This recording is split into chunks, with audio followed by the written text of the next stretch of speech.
Assalamualaikum warahmatullahi wabarakatuh. Selamat pagi semuanya. Sebelumnya, perkenalkan saya Silvi Salsabila, NIM G1B19116. Saya mahasiswi keperawatan dari Fakultas Kedokteran dan Ilmu Kesehatan Universitas Jambi. Nah, pada kali ini, video ini saya buat untuk memenuhi tugas kuliah saya pada blok keperawatan medikal bedah 2 yang dibimbing langsung oleh dosen saya yang bernama Bapak Nurse Andika Sulistiawan, SKEP MKEP. Nah, pada video kali ini, di sini saya akan menjelaskan kepada teman-teman semua mengenai pemberian nutrisi parenteral dan enteral. Mohon disimak ya videonya. Nah, teman-teman, di sini yang pertama kita akan mempelajari tentang pembahasan nutrisi parenteral. Nah, pada topik pembahasan kali ini, di sini pertama kita akan membahas mengenai definisi, dasar pemberian nutrisi parenteral, cara pemberiannya itu bagaimana, dan hal apa yang harus kita perhatikan. Di sini kita akan mengetahui jenis-jenisnya, lalu tujuan pemberiannya itu untuk apa, dan juga bagaimana sih metode pemberian dari nutrisi parenteral tersebut. Dan di sini kita akan membahas juga mengenai penghentian nutrisi parenteral. Oke, yang pertama di sini kita akan mengenai definisi. Jadi, apa sih pengertian dari nutrisi parenteral? Nah, teman-teman, sebelumnya di sini kita harus tahu dulu nih, apa sih itu nutrisi. Nah, jadi teman-teman, nutrisi itu adalah ikatan kimia yang diperlukan tubuh untuk melakukan fungsinya, yaitu energi, membangun dan memelihara jaringan, serta mengatur proses-proses kehidupan. Nah, ini saya kutip dari ilmuwan yang bernama Bapak Sunarjo yang dikutip pada tahun 2000. Yang selanjutnya di sini kita udah mengetahui nih tentang nutrisi itu tadi apa, sudah kita jelasin ya, dan teman-teman juga bisa membaca langsung di monitor layarnya. Nah, jadi dapat kita tarik juga bahwa nutrisi parenteral itu adalah suatu bentuk pemberian nutrisi yang diberikan langsung melalui pembuluh darah tanpa melalui saluran pencernaan, teman-teman. Nah, dan juga teman-teman juga harus tahu nih bahwa para peneliti sebelumnya itu juga menggunakan istilah hiperalimentasi sebagai pengganti pemberian makanan melalui intravena. Dan akhirnya pun istilah ini diganti menjadi pemberian nutrisi parenteral. Namun demikian, secara umum, dipakai istilah nutrisi parenteral ini itu untuk menggambarkan suatu pemberian makanan yang melalui pembuluh darah kita, teman-teman. Nah, nutrisi parenteral total atau TPN itu diberikan pada penderita dengan gangguan proses menelan, gangguan pencernaan, dan aborsi. Sampai di sini teman-teman udah paham kan mengenai apa sih nutrisi parenteral tadi? Oke, sekarang kita lanjut ya ke subtopik pembahasan selanjutnya. Nah, di sini kita akan selanjutnya membahas mengenai dasar pemberian dari nutrisi parenteral. Nah, teman-teman, sekarang kita memasuki materi selanjutnya, yaitu dasar pemberian nutrisi parenteral. Nah, jadi pemberian nutrisi parenteral ini secara rutin itu tidak direkomendasikan pada kondisi-kondisi klinis seperti pasien-pasien kanker, pasien preoperatif, pasien dengan pankreatitis akut ringan, pasien dengan luka bakar, kolitis akut, pasien yang dengan mempunyai pengidap penyakit AIDS, pasien dengan penyakit paru, serta dengan pasien end-stage illness. Next. Nah, sekarang kita masuk nih dengan bagaimana sih cara pemberian dari nutrisi parenteral. Nah, jadi teman-teman, cara pemberian nutrisi parenteral ini, yang pertama kita harus mempersiapkan alatnya terlebih dahulu nih. Nah, alat yang dibutuhkan itu terdiri dari alat steril dan alat tidak steril. Nah, peralatan alat steril itu terdiri dari yang pertama yang kita butuhkan nih, bak instrumen yang berisi handspoon dan kasa steril. Yang kedua itu alatnya infus set steril. Yang ketiga, alat yang kita butuhkan itu jarum atau alboket dengan nomor yang sesuai dengan pasiennya ya teman-teman. Lalu alat yang diperlukan itu korentam dan tempatnya, dan kom tutup yang berisi kapas alkohol. Nah, dan adapun alat tidak steril yang kita perlukan, yang pertama ada standar infus, perlak dan alasnya, pembendung atau tourniquet, lalu alat yang dibutuhkan juga ada gunting perban, bengkok, dan jam tangan. Dan adapun juga obat-obatan yang harus kita siapkan, yang pertama itu adalah alkohol 70%, dan yang paling penting nih, cairan sesuai advis dari dokter. Nah, sekarang kita masuk nih ke tahap kerjanya. Nah, jadi teman-teman, tahap kerjanya yang pertama itu mengisi selang infus. Nah, hal yang perlu kita lakukan dalam mengisi selang infus ini, yang pertama kita harus mencuci tangan sesuai dengan standar WHO. Setelah itu kita memeriksa etiket, lalu kita lakukan disinfeksi karet penutup botol. Setelah itu kita melakukan penusukan infus set ke dalam botol infus. Selalu kita melakukan pengaturan tetesan infus itu ditutup dengan jarak 24 cm di bawah tempat tetesan.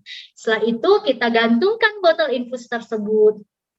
Nah, lalu langkah selanjutnya itu kita lihat ruang tetesan itu diisi setengah atau jangan sampai terendam ya. Setelah itu selang infusnya itu diisi cairan infus yang dikeluarkan udaranya, dan kita pastikan tidak ada udara di dalam selang infus tersebut karena hal tersebut dapat membahayakan pasien. Nah, dari itu maka akan adanya terjadi nih seperti emboli ya teman-teman. Nah, setelah itu cara yang kedua, kita akan melakukan kateterisasi vena atau prosedur kateterisasi vena yang di lengan bawah ya teman-teman. Hal yang perlu kita lakukan, yang pertama kita memasang tourniquet di sebelah proksimal vena yang akan kita lakukan disfungsi. Setelah itu kita letakkan perlak kecil dan alasnya di bawah bagian yang akan disfungsi. Lalu kita menentukan vena yang akan dikateter. Bila perlu harus kita lakukan palpasi.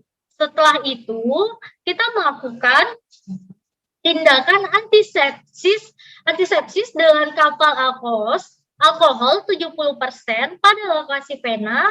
Ya, pada lokasi vena yaitu tempat masuk kateter dan sekitarnya.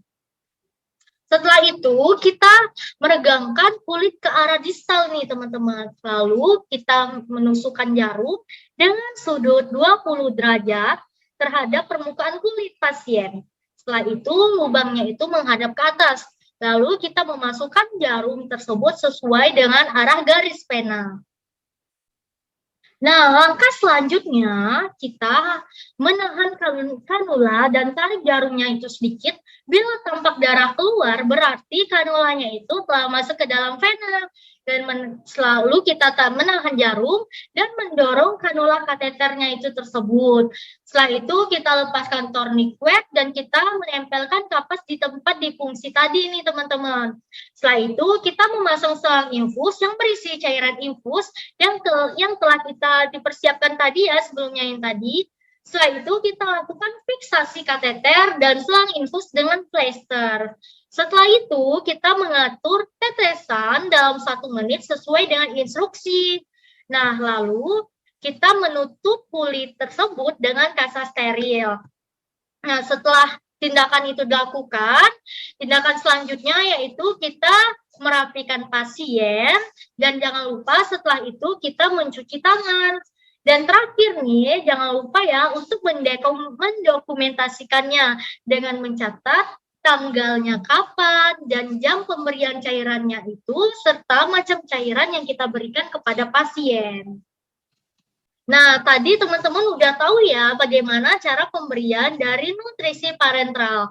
Nah, selanjutnya di sini kita akan membahas hal apa saja yang harus kita perhatikan dalam pemberian nutrisi parenteral. Nah, jadi teman-teman, dalam melakukan pemberian nutrisi parenteral ini, ada pun cara yang harus kita perhatikan nih. Nah, dari pemberian nutrisi parenteral itu umumnya itu dimulai pada hari ketiga pasca bedah atau trauma. Nah, jika keadaan itu membutuhkan koreksi nutrisi cepat, maka pemberian paling cepat 24 jam pasca trauma atau bedah. Nah, jika keadaan ragu-ragu, itu dapat dilakukan pemeriksaan kadar gula terlebih dahulu nih teman-teman. Jika kadar gula darahnya itu kurang dari 200 mg per desiliter, maka pada penderita non-diabetik, nutrisi parenteralnya itu dapat dimulai.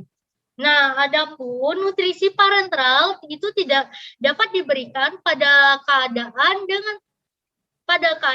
seperti 24 jam pasca bedah atau trauma gagal nafas, pasien shock, pasien dengan demam tinggi, dan pasien dengan brain death atau alasan cost benefit.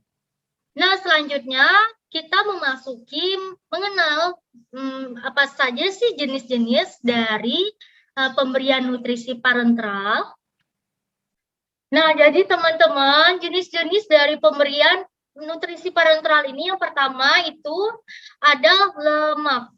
Nah, jadi lipid itu diberikan sebagai larutan isotonis yang dapat diberikan melalui vena perifer. Nah, lipid juga diberikan untuk mencegah dan mengoreksi defisiensi asam lemak. Nah, sebagian besar nih teman-teman, itu berasal dari minyak kacang kedelai yang komponen utamanya itu adalah linoleik, oleik, palmitik, linolenik, dan stearik acid. Yang kedua itu ada karbohidrat. Nah, karbohidrat itu beberapa jenis karbohidrat yang lazim sebagai sumber energi dengan perbedaan jalur itu metabolismenya itu seperti glukosa, fruktosa, sorbitol, maltose, dan xilitol. Nah, tidak seperti glukosa, maka bahwa maltosa, fruktosa, dan sorbitol dan xilitol ini untuk menembus dinding sel yang tidak memerlukan insulin. Maltosa meskipun tidak memerlukan insulin untuk masuk sel, tetapi proses intraselulernya itu mutlak, sehingga maltose masih memerlukan insulin. Nah, untuk proses intrasel. Demikian pula, pemberian fruktosa yang berlebihan itu akan berakibat kurang baik. Yang ketiga jenisnya itu ada protein atau asam amino nih teman-teman. Nah, selain kalori yang dipenuhi dengan karbohidrat dan lemak, tubuh kita itu masih memerlukan asam amino untuk regenerasi sel, enzim, dan visceral protein. Nah, pemberian protein atau asam amino itu tidak menjadi sumber energi. Kenapa? Itu pemberian asam amino atau protein itu harus dilindungi dengan kalori yang sangat cukup, teman-teman, agar asam amino yang diberikan ini tidak dibakar menjadi energi. Dan kita juga harus pastikan jangan memberikan asam amino jika kebutuhan kalorinya itu belum dipenuhi. Yang keempat itu ada mikronutrien dan imunutrien. Nah, pemberian kalsium, magnesium, dan fosfat itu didasarkan kebutuhan setiap hari dan masing-masing. Yang pertama itu ada kalsium. Nah, pemberian kalsium ini kisarannya itu adalah 0,2 sampai 0,3 MEq per kilogram berat badan per hari. Yang kedua, magnesium ini kisarannya itu 0,35 sampai 0,45 MEq per kilogram berat badan per hari. Yang ketiga ada fosfat, kisarannya itu 30 sampai 40 milimol per hari. Dan yang keempat itu ada zinc, kisarannya itu 3 sampai 10 mg per hari. Dan ada pun 3 grup utama yang termasuk dari imunutrien itu adalah amino acids yang terdiri dari arginine, glutamin, dan glisin. Yang kedua ada fatty acid, dan yang ketiga ada nukleotida. Nah, jadi teman-teman, nutrien-nutrien tersebut yang sudah saya sebutkan tadi ke teman-teman di rumah itu adalah ingredients yang memegang peran penting dalam proses wound healing, yaitu peningkatan sistem imun. Dan proses tersebut juga dapat mencegah proses inflamasi ke semuanya seperti esensial untuk proses penyembuhan yang pada pasien-pasien kritikal yang sangat menurun. Dan kombinasi dari nutrien-nutrien tersebut saat ini itu ditambahkan dalam support nutrisi dengan nama immunomodulating nutrition atau IMN. Nah, kita masuk ke topik selanjutnya, yaitu apa tujuan dari pemberian nutrisi parenteral. Nah, teman-teman, adapun tujuan pemberian nutrisi parenteral itu adalah yang pertama, menyediakan nutrisi bagi tubuh melalui intravena, karena tidak memungkinkannya saluran cerna untuk melakukan proses pencernaan makanan. Total parenteral nutrition atau TPN itu digunakan pada pasien dengan luka yang berat, pankreatitis, inflammatory bowel syndrome, inflammatory bowel disease, ulcerative colitis, dan acute renal failure, hingga dengan pasien yang mengidap kanker. Dan tujuan yang kedua itu dapat mencegah lemak sukutan dan otot yang digunakan oleh tubuh untuk melakukan katabolisme energi.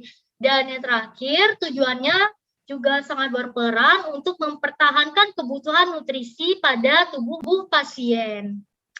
Nah, pembahasan selanjutnya di sini kita akan membahas mengenai bagaimana sih metode pemberian dari nutrisi parenteral. Nah, jadi teman-teman, metodenya itu yang pertama ini adalah nutrisi parenteral parsial, yaitu dilakukannya dengan pemberian sebagian kebutuhan nutrisi melalui intravena. Yang kedua, nutrisi parenteral total, itu metodenya itu dengan melakukan pemberian nutrisi melalui jalur intravena ketika kebutuhan nutrisinya itu sepenuhnya harus dipenuhi melalui cairan infus. Dan yang ketiga, pemberian dengan lokasi pemberian nutrisi secara parenteral melalui vena sentral. Metodenya itu dapat melalui vena antikubital yang pada vena basilika, cephalica, vena subclavia, vena jugularis interna dan eksterna, dan juga dapat dilakukan dengan metode pada pemberian pada vena femoralis.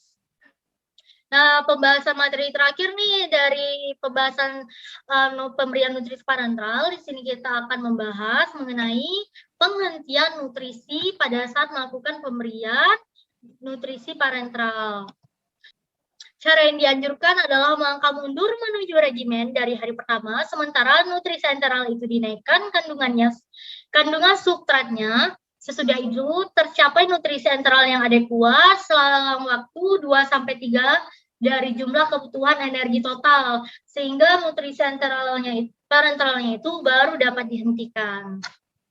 Nah, tadi kan kita udah bahas mengenai pemberian nutrisi parenteral. Sekarang kita masuk ke materi selanjutnya, yaitu mengenai pembahasan nutrisi enteral. Nah, di sini kita juga akan mengenal apa sih definisi dari pemberian nutrisi enteral, tujuan pemberiannya itu apa, kontraindikasi pemberiannya dengan pasien seperti apa, dan di sini kita juga tahu mengenai apa saja hambatan yang akan terjadi, jenis-jenisnya, hingga terakhir di sini saya akan menjelaskan kepada teman-teman semua mengenai cara pemberian dari nutrisi enteral.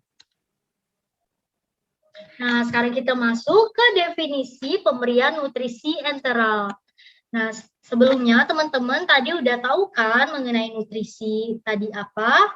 Nah, untuk mengingat kembali nih, jadi untuk mengingat kembali, nutrisi itu adalah ikatan kimia yang diperlukan tubuh untuk melakukan fungsinya, yaitu energi, dengan membangun dan memelihara jaringan, serta mengatur proses-proses kehidupan.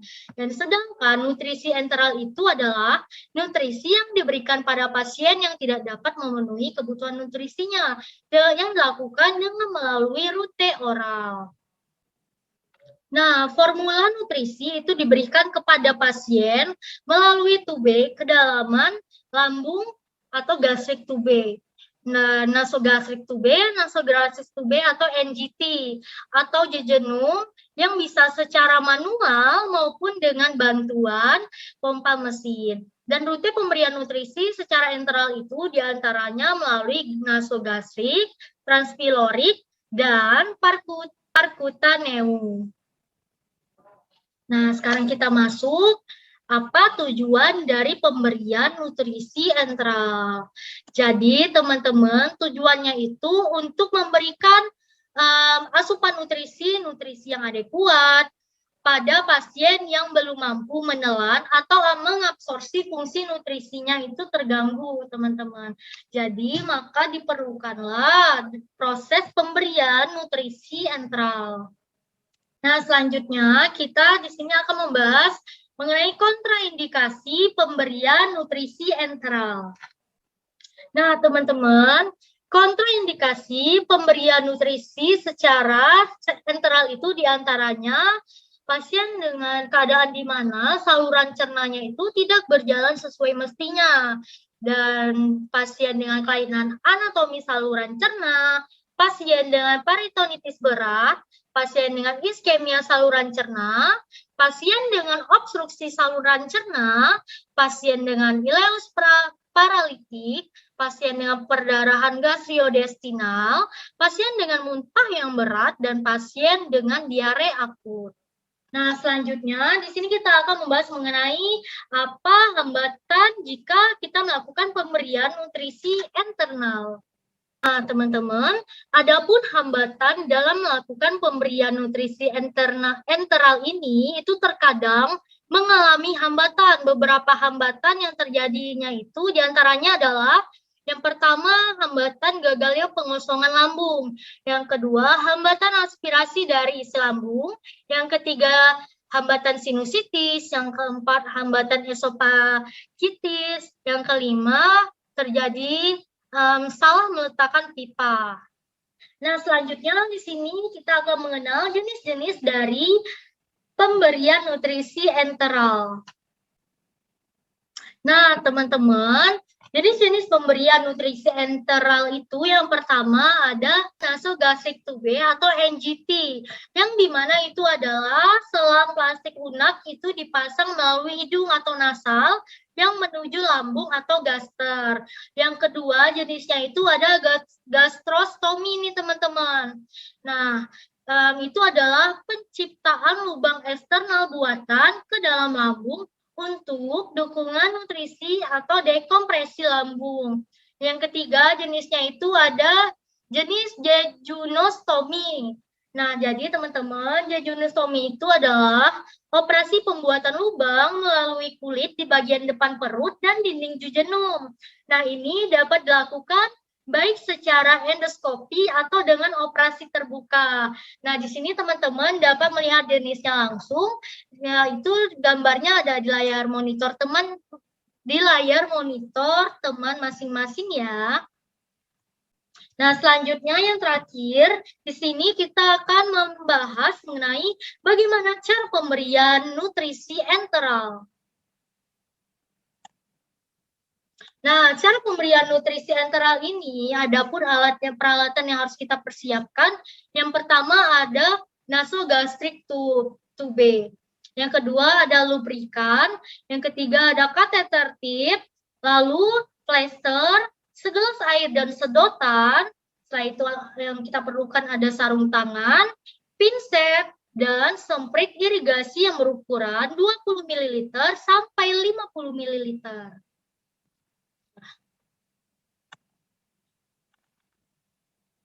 Nah, langkah kerjanya yang pertama kita harus mengecek identitas pasien nih teman-teman dan menjelaskan prosedur penggunaannya. Lalu jangan lupa kita harus meminta ketersediaannya atau persetujuan dari pasien. Yang kedua, apabila sudah disetujui nih oleh pasien, kita harus menyiapkan alat-alatnya ke dekat pasien. Lalu yang ketiga, kita menempatkan pasien pada posisi duduk atau fowler tinggi dengan leher hiperekstensi. Jika klien koma, menempatkannya dengan posisi semi-fowler. Lalu kita melakukan pengukuran, setelah itu kita mencuci tangan sebelum melakukan tindakan.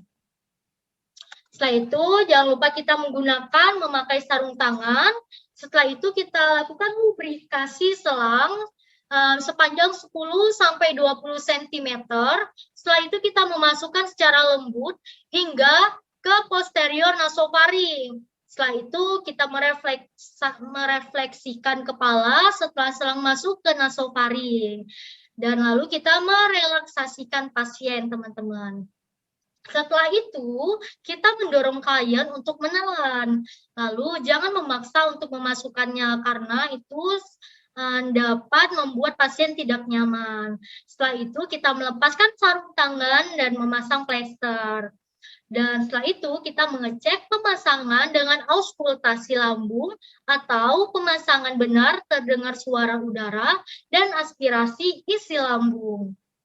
Nah, baiklah teman-teman, itulah yang dapat saya sampaikan dari pemberian nutrisi melalui pemberian nutrisi parenteral dan enteral.